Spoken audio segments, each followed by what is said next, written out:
Good morning friends. আমার কাছে দূরে যত বন্ধু আছো, ভাই বোন আছো, সবাই আমার প্রাণ ভরা ভালোবাসা নিও।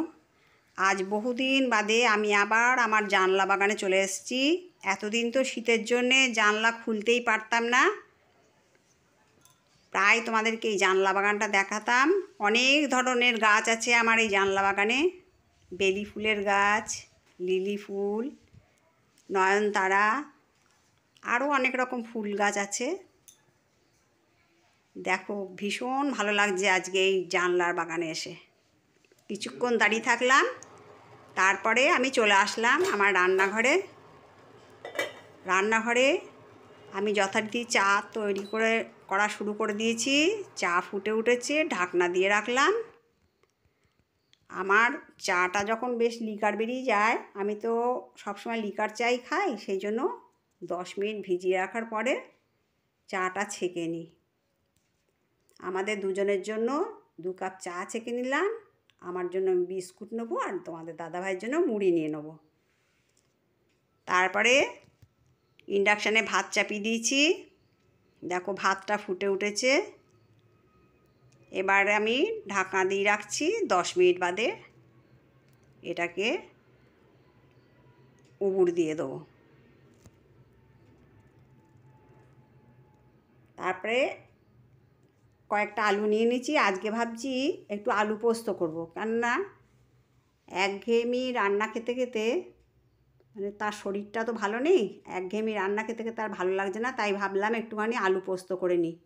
তার মধ্যে আজ আবার শনিবার, তাই একটু আলু পোস্ত করে নেব বলে আলুগুলো সমস্ত কিছু ছাড়িয়ে নিচ্ছি। ওর এই শরীর খারাপের মধ্যে একটু আলু পোস্ত খেলে যদি মুখটা মানে একটু স্বাদটা পরিবর্তন হয়, এই জন্য আমি আজকে ভাবলাম একটু আলু পোস্ত করি, পেটটাও টানবে। এখন অবশ্য আগের থেকে অনেকটা ভালো আছে। আলুগুলো সব ছাড়ানো হয়ে গেছে, এবার আমি টুকরো টুকরো করে কেটে নেব। দেখো, টুকরো টুকরো করে কেটে নিচ্ছি। পোস্তর যা দাম বেড়েছে, সবসময় পোস্ত মানে খাওয়াটাও চলছে না, মাঝে মাঝে করি। একটু বেশি করে এনে রাখি, তারপরে মানে মাঝে মাঝে খাই। যাই হোক, আমি আজকে আলু পোস্ত রান্না করব বলে আলুগুলো সমস্ত আমি টুকরো করে কেটে নিচ্ছি। আজকে একটু তাড়াতাড়ি রান্না বান্না চাপিয়েছি। আজকে সমস্ত কিছু নিরামিষ করব। আর তোমাদের দাদাভাইয়ের জন্য তো ওই কাঁচকলার তরকারি থাকবে, একটু কাঁচকলা ভাজা করে দেবো, আর ডাল করব।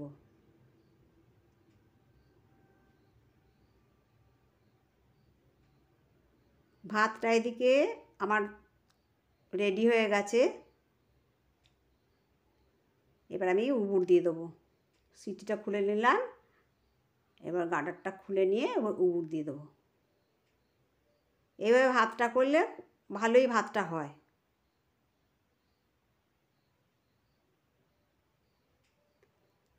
এবার ভাতের মাঠটা মানে কুকারটা উবুড় করে দিলেই ভাতের মাঠটা সব ঝরে যাবে। ঝরঝরে ভাতও এরকম করেই করা যায়, খুব সহজ পদ্ধতিতে কম সময়ের মধ্যে এইভাবে ভাত করা যায়। এদিকে ভাতটা রেডি হয়ে গেল, এদিকে পোস্তটা চাপিয়ে দিয়েছি, ওইদিকে ডালটাও প্রায় হয়ে এসছে, ফোড়ন সব দেওয়া হয়ে গেছে। ভালো করে পোস্ত আলুগুলো সুন্দর করে নাড়িয়ে নিচ্ছি। পরিমাণ মতো লবণ দিয়ে দিলাম।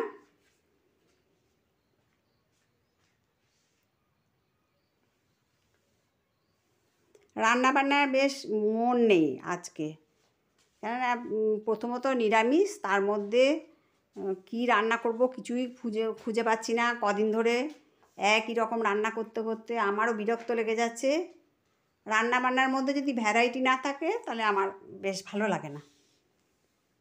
ওই একঘেয়েমি কাঁচকলা আলুর তরকারি, না তা আমার জন্য কিছু একটা করে নিচ্ছি, তার জন্য কিছু একটা করে নিচ্ছি, তাই আমার বেশ রান্নাবান্না ভালো লাগছে না রান্নাবান্না করতে।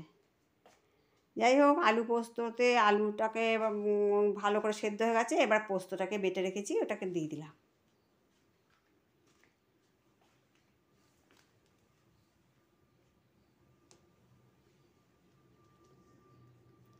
সুন্দর করে নাড়ি চাড়িয়ে নিচ্ছি।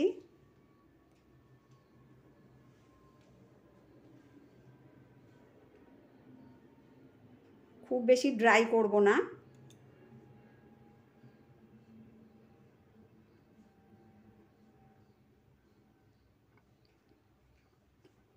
মিক্সিং জারটা ধুয়ে জলটা দিয়ে দেবো এর মধ্যে।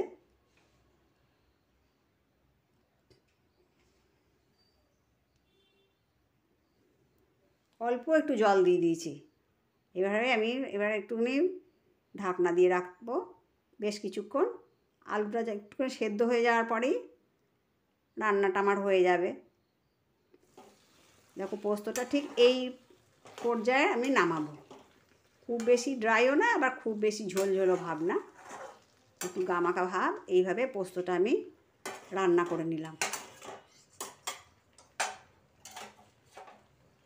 আমার রান্না বান্না রেডি হয়ে গেল। আজকে আমি একটু ঘর দুয়ার গুছাবো। অনেক দিন ঘর দুয়ার গোছানো হচ্ছে না, আরও বিশেষ করে ঘর দুয়ার গোছাবো। আমার মেয়ে আসবে আর কটা দিন বাদে। কালকে খবর করেছিল ফোনে, আমাকে বলেছে যে সরস্বতী পুজোর আগেই আসবে, তাই জন্য একটু ঘর দুয়ার পরিষ্কার পরিচ্ছন্নটা করে নিই। তাছাড়া টেবিল ক্লথের ওই পাশটা একটুখানি চিড়ে গেছে, তাই জন্য একটুখানি পাল্টে নিলাম, উল্টে নিলাম ওই সাইডটা। মানে ফেটে গেছে তো ওই দিকটা দেখতে ভালো লাগছে না, তাই একটু চেঞ্জ করে নিলাম। ফাটা দিকটা ওই জানলার পাশটা দিয়ে দিলাম, এই দেখাও যাচ্ছে না, ভালো লাগছে দেখতে বেশ।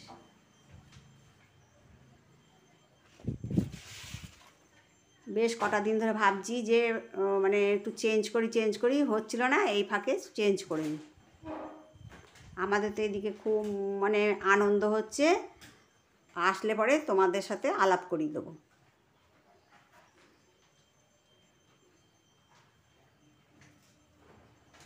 আমাদের বেশ এখন আনন্দেই দিন যাচ্ছে। কাজকর্ম রেডি করছি, টুকটাক করে বাড়িঘর সব গুছানোর পর্ব চলছে এখন।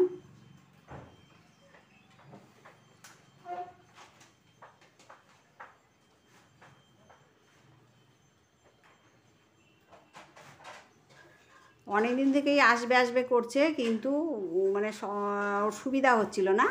এই সরস্বতী পুজোর আগেই আসবে, আবার বলেছে সরস্বতী পুজোর পরে কি তার আগেই চলে যাবে। এখন জানি না, রেখে দেওয়ার ব্যবস্থা করব, জানি না, তাদেরও তো ছুটি ছাটার ব্যাপার থাকে।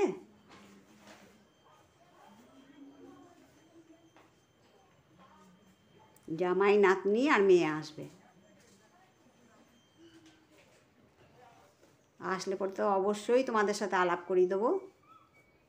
যত কৌটো বাটা সব আছে, সমস্ত এগুলো সব ওষুধের বাক্স, সব পরিষ্কার করে রেখে দিচ্ছি।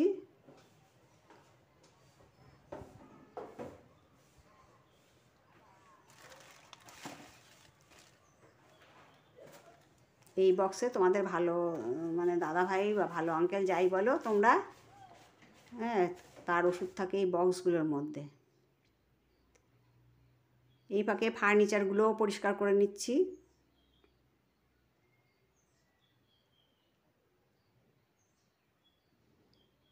বেশ মনটা আনন্দ লাগছে, বুঝলে।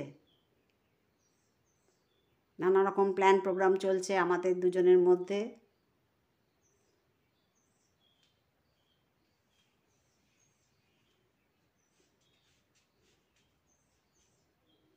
কী করব না করব, কোথায় যাব না যাব, এই সব সময় দুজনে মিলে প্ল্যান প্রোগ্রাম করছি। তার মধ্যে আমাদের নিচে যে ভাড়া থাকতো, তারা আবার চলে গেল। বাড়িঘরটা এখন নিচতলাটা মানে পরিষ্কার পরিচ্ছন্ন করার জন্য কোম্পানিতে খবর দিতে হবে। একটু বাড়িঘরটা একটু পরিষ্কার পরিচ্ছন্ন না করলেও বেশ ভালো লাগছে না। আমি তো দোতলায় থাকি।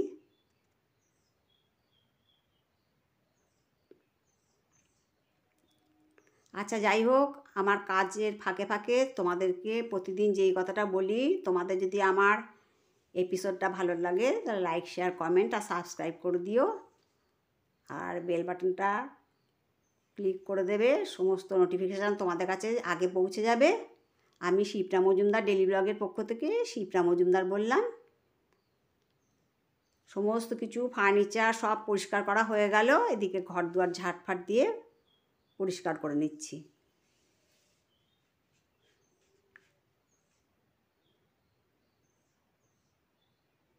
একার হাতে কাজ তো অনেক কিছু কাজ থাকে, টুকিটাকি ঘর সংসার করতে গেলে তো কত কিছু কাজ থাকে।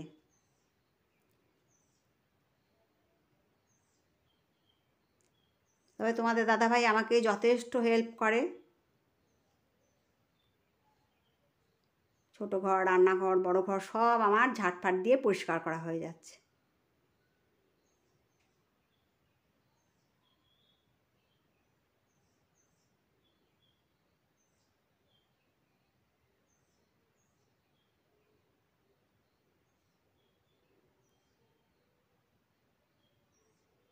তোমাদের সাথে আমি খুঁটিনাটি সমস্ত জিনিস শেয়ার করি, তাই মেয়ে আসবে সেই কথাটাও তোমাদের কাছে শেয়ার করে দিলাম।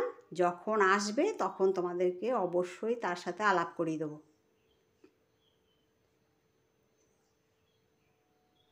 যাই হোক, আমার সমস্ত কাজকর্ম সারা হয়ে গেল। আমি স্নান টান করে পুজোর ঘরে চলে এসেছি।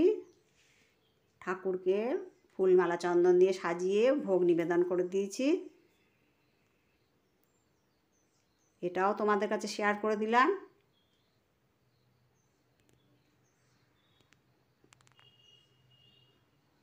তোমাদের সুন্দর সুন্দর কমেন্টসগুলো আমার ভীষণ ভালো লাগে, তাই এই আশাটুকু করব তোমরা আমার সবসময় পাশে থাকবে। আর এই যে আমার বন্ধুরা দেখো, অনেক দিন বাদে এদের দেখা পেলাম, অনেক দিন বাদে দেখা পেলাম, কেননা শীত পড়েছিল তো তাই আসতো না। দেখো জল দিয়ে রেখেছি, জল খাচ্ছে। আর এই পাশে কলা দিয়ে রেখেছি। এবার গরমকাল পড়ে গেল, নানা রকমের ফল উঠবে, নানা রকম ফল দেয়া হবে, আর এরা সুন্দরভাবে আসে আর খাওয়া দাওয়া করে। এইভাবেই আমার এক একটা দিন কেটে যায়।